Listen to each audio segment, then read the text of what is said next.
যে অভিযোগটা এর আগে বারবার উঠেছে, মুখ্যমন্ত্রী পর্যন্ত রিয়াকশন দিয়েছেন, কিন্তু তারপরও যে বাস্তব ছবিটার কোনো পরিবর্তন হয়নি, এই ছবি তারও আরেকটা বড় প্রমাণ। প্রশাসনের নাকের ডগাতে দাসপুরে নদী থেকে দেদার বালি চুরি হয়ে যাচ্ছে, কারোর কোনো হুঁশ নেই। আমরা পৌঁছই, TV9 বাংলার ক্যামেরা পৌঁছয়, আর ক্যামেরায় পৌঁছানোর পরে কি ছবি আমরা দেখলাম দেখুন একবার। দাদা, ও দাদা ছুটছেন কেন? বালি তুলছিলেন, ও দাদা ছুটছেন কেন? দাদা ছুটছেন কেন? ও দাদা, ও দাদা, দাদা আপনাদের দেখলেন আমাদের ক্যামেরা পার্সন, আমাদের রিপোর্টার, তারা বলছেন ও দাদা ছুটছেন কেন, কিন্তু যারা ছুটছেন তাদের আর কোনো উত্তর দেওয়ার সময় নেই, এমনকি তারা বিন্দু মাত্র সময় নষ্ট করতে ওখানে রাজি নন। কতক্ষণে তারা পালিয়ে বাঁচবেন, ক্যামেরা দেখেই দে দৌড়।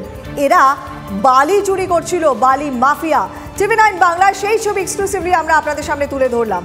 অসীম বেরা আমাদের সহকর্মী আমাদের সঙ্গে রয়েছেন, অসীমের কাছে একটু যাই। অসীম, বারবার এই বালি চুরি নিয়ে আমরা দেখি প্রতিক্রিয়া দিতে, এমনকি একেবারে উচ্চ পর্যায় পর্যন্ত বিষয়টা গিয়েছে, মুখ্যমন্ত্রী পর্যন্ত রিয়াকশন দিয়েছেন, তারপরও পরিস্থিতির কোনো পরিবর্তন হয়নি। এখানেও প্রশাসনের আধিকারিকরা পৌঁছেছিলেন, কিন্তু তারা তো কাউকে খুঁজেই পান না। তাহলে আমাদের ক্যামেরা, তোমরা যখন গেলে, তোমরা কি করে খুঁজে পেলে এই বালি চোরদের? দেখো একেবারেই, কারণ এই ছবি আমরা একাধিকবার দেখিয়েছি। কখনো দেখিয়েছি ঘাটালের শিলাবতী নদীতে জলের মাঝে নৌকোয় করে বালি তোলা হচ্ছে, দাসপুরে শুধু সামাট নয় বিভিন্ন এলাকায় বালি চুরি হচ্ছে। দেখো আমাদের সংবাদ মাধ্যমের ক্যামেরায় একাধিকবার আমরা তুলে ধরেছি যে বালি মাফিয়াদের দৌরাত্ম্য।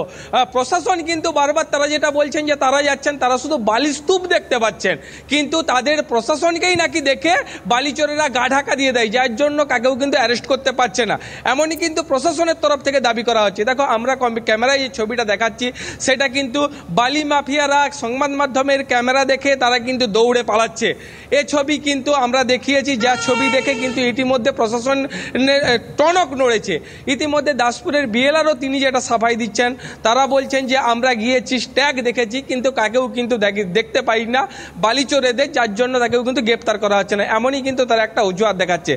এলাকার মানুষজন তারা যেটা দাবি তুলছেন যে একাধিকবার তারা কিন্তু প্রশাসনকে জানিয়েছে, প্রশাসনের হুঁশ নেই, কিন্তু তারা অভিযোগ করছে, আর এর ফলেই কিন্তু নদী গতিপথ হারাচ্ছে, বর্ষাতে নদীর ভাঙন দেখা দিচ্ছে।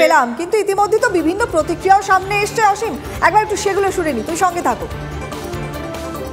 তো অবশ্যই, কারণ যেহেতু আমি কাকে জানাবো, গ্রামের মানুষ পঞ্চায়েত কি জিজ্ঞাসা করলো।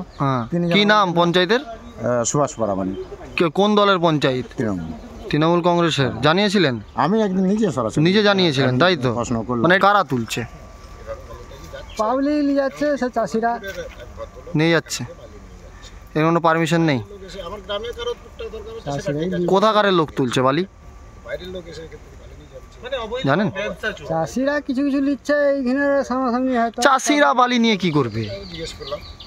মাঠে দেখি চাষেতে বালি লাগে চাষের জন্য, কাজের জন্য। তাহলে চাষি বলছেন কেন?